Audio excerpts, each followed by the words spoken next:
ഇനിയൊന്ന് ഡൽഹിയിലേക്ക് പോകാം. ഭരണഘടനയുടെ 75-ാം വാർഷികത്തിന്റെ ഭാഗമായുള്ള പ്രത്യേക ചർച്ച ഇന്ന് രാജ്യസഭയിൽ ആരംഭിക്കും. ധനമന്ത്രി നിർമ്മലാ സീതാരാമൻ ചർച്ചയ്ക്ക് തുടക്കമിടും. കേന്ദ്ര ആഭ്യന്തരമന്ത്രി അമിത്ഷായുടെ പ്രസംഗവും ഇന്നുണ്ടാവും. രാജ്യസഭാ പ്രതിപക്ഷ നേതാവ് മല്ലികാർജ്ജുൻ ഖർഗെ ഉൾപ്പെടെയുള്ള നേതാക്കളും സംസാരിക്കും. ഒരു രാജ്യം ഒരു തിരഞ്ഞെടുപ്പ് ബില്ല് നാളെ സർക്കാർ ലോക്സഭയിൽ അവതരിപ്പിക്കും. PR സുനിൽ ചേരുന്നുണ്ട് ഡൽഹിയിൽ നിന്നും പാർലമെന്റ് വിശേഷങ്ങളുമായി. PR Sunil, very good morning.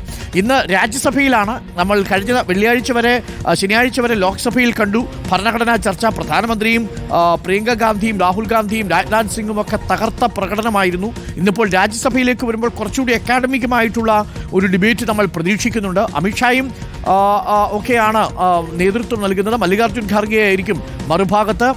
എന്തായാലും രാജ്യസഭയിലും ഈ ഭരണഘടനയുടെ 75-ാം വാർഷികത്തോടനുബന്ധിച്ചുള്ള ചർച്ച വളരെ ചൂട് ഏറിയതായിരിക്കും എന്നത് ഏറെക്കുറെ ഉറപ്പായിട്ടുണ്ട്. മാത്രമല്ല, ഈ ഒരു രാജ്യം ഒരു തെരഞ്ഞെടുപ്പിന്റെ ബില്ല് നാളെ അവതരിപ്പിക്കുമ്പോൾ പ്രതിഷേധം എങ്ങനെയാണ് ഉണ്ടാവുക പ്രതിപക്ഷത്തിന്റെ ഭാഗത്തു നിന്നും? Good morning PR Sunil. Arun, good morning. ഏതായാലും പാർലമെന്റിന്റെ ശീതകാല സമ്മേളനം അവസാന ഘട്ടത്തിലേക്ക് നീങ്ങുകയാണ്. ഈ ആഴ്ചയുടെ സമ്മേളനം അവസാനിക്കാൻ പോവുകയാണ്.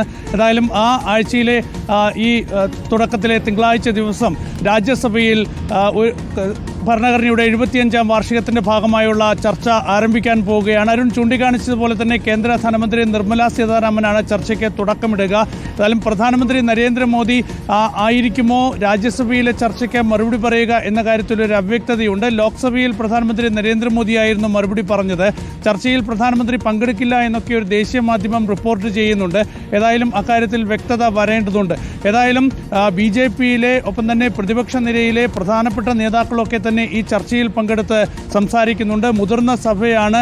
അപ്പോൾ വളരെ ഗൗരവമായ ചർച്ചകൾ തന്നെ രാജ്യസഭയിലും ഉണ്ടാകും എന്ന കാര്യത്തിൽ യാതൊരു സംശയമില്ല. വലിയ തർക്കങ്ങൾ, വലിയ വാഗ്വാദങ്ങളൊക്കെ തന്നെ ഇന്നും നാളെയുമായി പ്രതീക്ഷിക്കാം. ഇതിനിടയിലാണ് നാളെ ഒരു രാജ്യം ഒരു തെരഞ്ഞെടുപ്പ് ബില്ല് കൂടി ലോക്സഭയിൽ വരാൻ പോകുന്നത്. ഇന്നായിരുന്നു യഥാർത്ഥത്തിൽ ഈ ബില്ല് അവതരിപ്പിക്കാൻ തീരുമാനിച്ചിരുന്നത്. ലോക്സഭയുടെ ഷെഡ്യൂളിൽ അത് ഉൾപ്പെടുത്തിയിരുന്നു. പക്ഷേ ഇന്നലെ അത് മാറ്റുകയായിരുന്നു.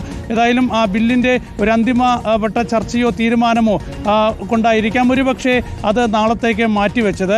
ഏതായാലും ഈ ബില്ലിനെ ശക്തമായി എതിർക്കും എന്ന് പ്രതിപക്ഷ പാർട്ടികൾ വ്യക്തമാക്കിയിട്ടുണ്ട്. ഒരു കാരണവശാലും ഒരു രാജ്യം ഒരു തെരഞ്ഞെടുപ്പ് നടപ്പാക്കാൻ അനുവദിക്കില്ല, ബില്ല് പാസ്സാക്കാൻ അനുവദിക്കില്ല, സർക്കാരിനെ മുന്നോട്ട് പോകാൻ അനുവദിക്കില്ല എന്ന് തന്നെയാണ് പ്രതിപക്ഷ പാർട്ടികൾ വ്യക്തമാക്കുന്നത്. അതുകൊണ്ട് വലിയ പ്രതിഷേധങ്ങൾ ഈ വിഷയത്തിൽ ഉണ്ടാകും എന്ന കാര്യത്തിൽ യാതൊരു സംശയമില്ല. ഏതായാലും ഇനി തിങ്കളാഴ്ച വരെയാണ് പാർലമെന്റ് സമ്മേളനം ഉള്ളത്. അതിനു മുൻപ് തന്നെ സമ്മേളന നടപടികൾ അവസാനിപ്പിക്കുമോ എന്നൊക്കെ കാത്തിരുന്ന് കാണണം. ഏതായാലും ഇന്ന് ലോക്സഭയിൽ വലിയ പ്രതിഷേധം ഉയർത്താൻ പ്രതിപക്ഷ പാർട്ടികൾ തീരുമാനിച്ചിട്ടുണ്ട്. പ്രത്യേകിച്ച് ജസ്റ്റിസ് ലോയ വിഷയത്തിൽ തൃണമൂൽ അംഗം മഹുവ മൊയ്ത്രി നടത്തിയ പരാമർശത്തിനെതിരെ കേന്ദ്ര ആഭ്യന്തരമന്ത്രി കിരൺ റിജിജു നടത്തിയ പരാമർശങ്ങൾ, ഇതൊക്കെ സഭാരേഖയിൽ നിന്ന് നീക്കണം എന്നാവശ്യപ്പെട്ടുള്ള പ്രതിഷേധം ശക്തമാക്കാൻ പ്രതിപക്ഷ പാർട്ടികൾ തീരുമാനിച്ചിട്ടുണ്ട്.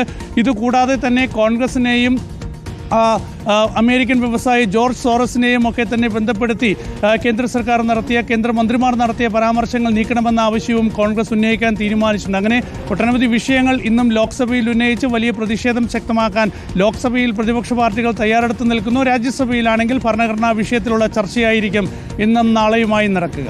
ഓക്കെ, PR സുനിൽ, ഈ ലോക്സഭയിലെ ചർച്ച നമ്മളൊന്ന് വിശകലനം ചെയ്ത് നോക്കിയപ്പോൾ അതിൽ പ്രധാനമന്ത്രി നരേന്ദ്രമോദി നല്ല അറ്റാക്കാണ് നടത്തിയത്, അല്ലേ?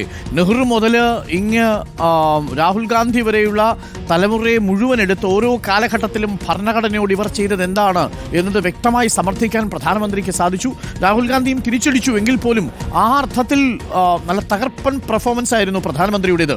അത് രാജ്യസഭയിൽ ആവർത്തിക്കുമല്ലേ പ്രധാനമന്ത്രി? തീർച്ചയായും ലോക്സഭയിൽ പ്രധാനമന്ത്രി സ്വതന്ത്ര ഇന്ത്യയുടെ ചരിത്രത്തിൽ കോൺഗ്രസിൻ്റെ ഭരണകാലം, അത് നെഹ്റു മുതലുള്ള കാലഘട്ടത്തിലൊക്കെ തന്നെ കോൺഗ്രസ് ഈ ഭരണഘടനയെ ഉപയോഗിച്ചത് അവരുടെ സ്വന്തം നേട്ടത്തിന് വേണ്ടിയാണ് എന്നാണ് പ്രധാനമന്ത്രി നരേന്ദ്രമോദി ആക്രമിച്ചത്. അപ്പോൾ തീർച്ചയായും വലിയ ആക്രമണം തന്നെ ഇനി പ്രധാനമന്ത്രി രാജ്യസഭയിൽ മറുപടി പറയുകയാണെങ്കിൽ നടത്തും എന്ന കാര്യത്തിൽ യാതൊരു സംശയവുമില്ല.